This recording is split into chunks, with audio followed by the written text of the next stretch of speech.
morning and welcome to our new chapter, Chapter 3, Oxidation Reduction Potential. At the end of this video, you will be able to describe the construction of a galvanic cell, identify the characteristics of a galvanic cell. Please be kind to prepare your pen and a chemistry notebook in order to take notes. Today, we cannot live without a laptop, cell phone, or any electric device. All the work done by these electric devices is possible because of the flow of electrons in the batteries. The kind of chemistry happening in a battery is called electrochemistry because it involves redox reactions. The reactions where electrons are exchanged, or simply oxidation and reduction reactions you've taken in the previous lesson. So how are these redox reactions involved in batteries? How do batteries work? These questions and others will be answered here in Chapter 3. Before we start, let's recall some information. Previously, an experiment was done where a silver zinc strip was placed in blue solution of copper sulfate. After some time, the blue color of copper sulfate fades, a brown deposit is formed on the zinc strip, and the mass of this zinc strip decreased. Now, this is because the oxidizing agent Cu2+ gained electrons from the reducing agent Zn. So the electrons pass directly from the zinc strip to the Cu2+ solution. Here, the Zn and the Cu2+, both reactants, are found in the same beaker. They are in direct contact. The electrons are not circulating between different compartments.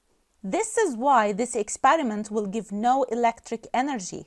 In order to get electric energy, the electrons must circulate. This is done with the help of something known as the galvanic cell or Daniell cell, where electrons can circulate normally between different compartments. In this way, this galvanic cell will give us electric energy.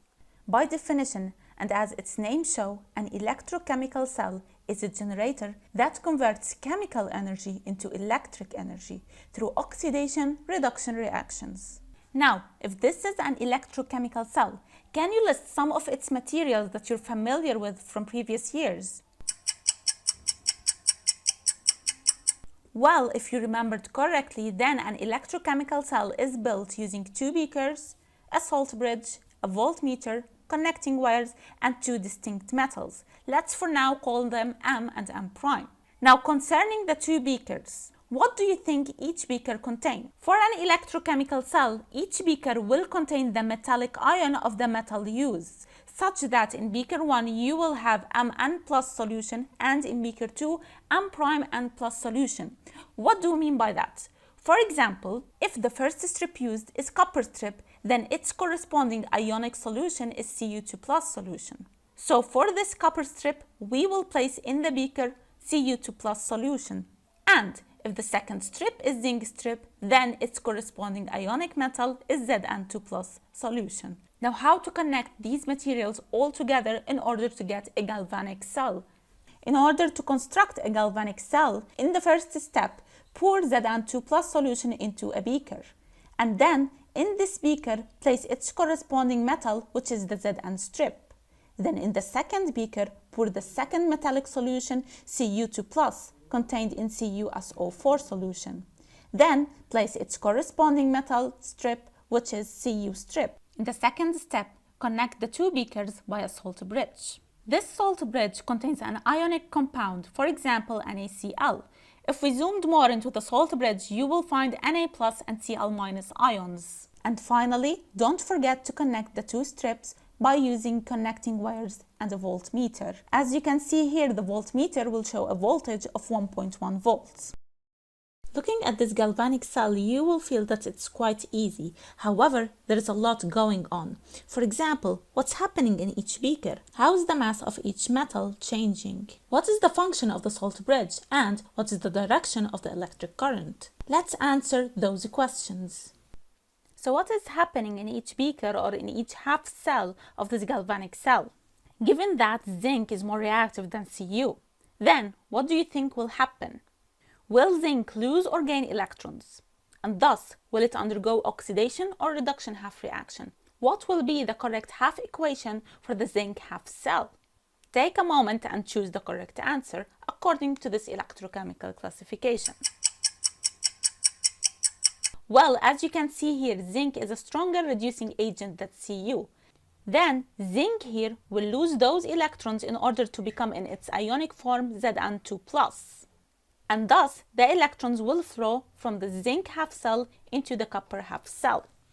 So here the correct answers will be that Zn will lose electrons and thus undergo oxidation half reaction, and this will be the correct half reaction occurring at Zn half cell. Oppositely, concerning the Cu half cell, Cu2+ will gain electrons in order to become Cu metal.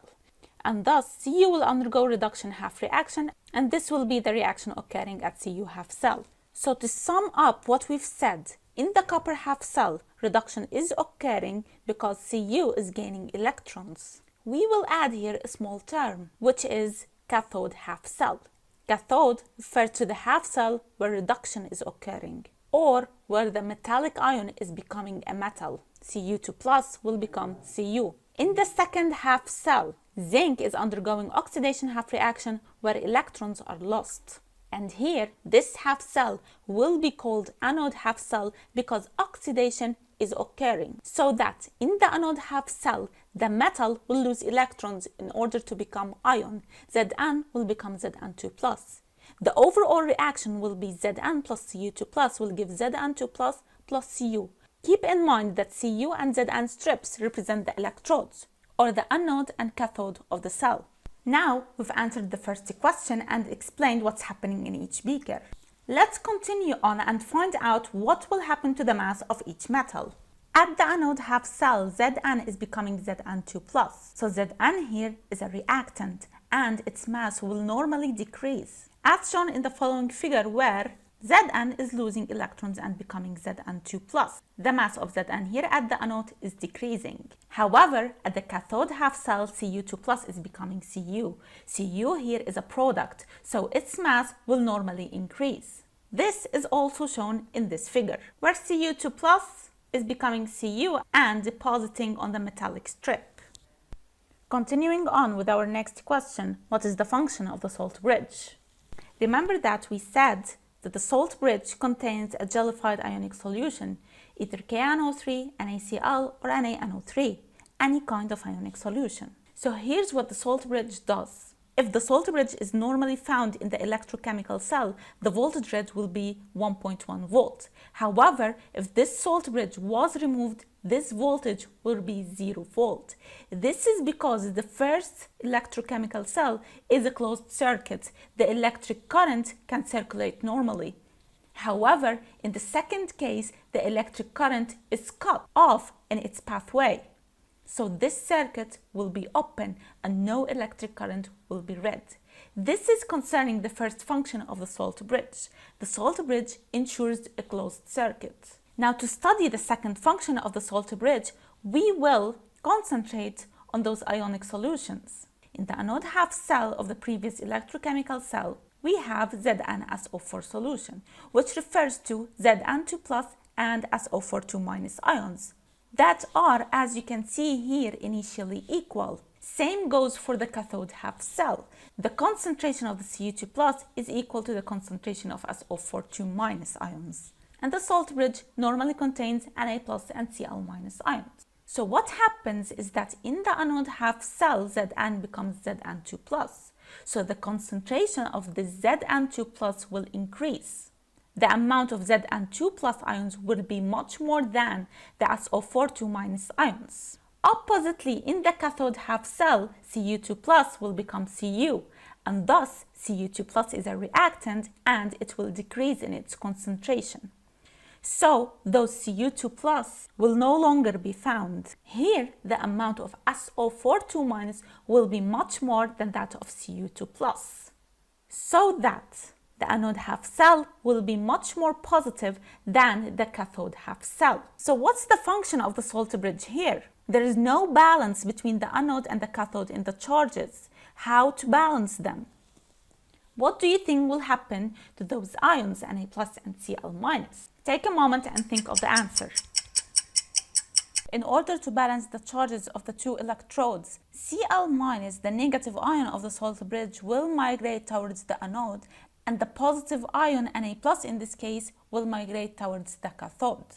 So in short, the functions of the salt bridge will be to ensure a closed circuit and to balance the charges of the cathode and anode electrodes, in a way that the positive ions will migrate towards the cathode and the negative ions will migrate towards the anode.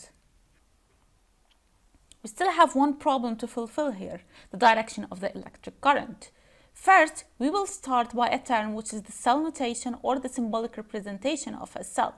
This symbolic representation is a simplified way to represent a galvanic cell, where the negative pole is the anode and the positive pole is the cathode. We start up by the reactants and products of the anode, then a salt bridge, and finally the reactants and products of the cathode.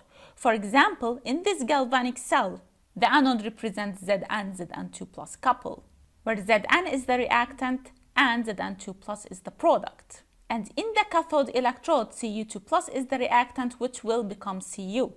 Between the two electrodes, we will place the term salt bridge, represented by those two lines. And this is the simplest way to represent a galvanic cell. We first learned that electrons flow from the anode to the cathode in one direction. Well, the electric current has an opposite direction from that of electrons, which is from the positive pole to the negative pole, from the cathode to the anode. And that's simply it. In this video, you've learned that an electrochemical cell is a generator that converts chemical energy to electric energy. The cell notation or symbolic representation is a simplified way to represent a galvanic cell starting from the anode to the cathode. And between them, there's a salt bridge. The direction of electrons is from the anode to the cathode, which is opposite to that of the electric current, which is from the cathode to the anode. The salt bridge has two important functions: to ensure a closed circuit and to re-establish electron neutrality between the cathode and the anode. Cations moves towards the cathode and anions will migrate towards the anode half cell. This video is prepared and recorded by teacher Zahra Ashari and supervised by teacher Hiba Badawi. Thank you for your time.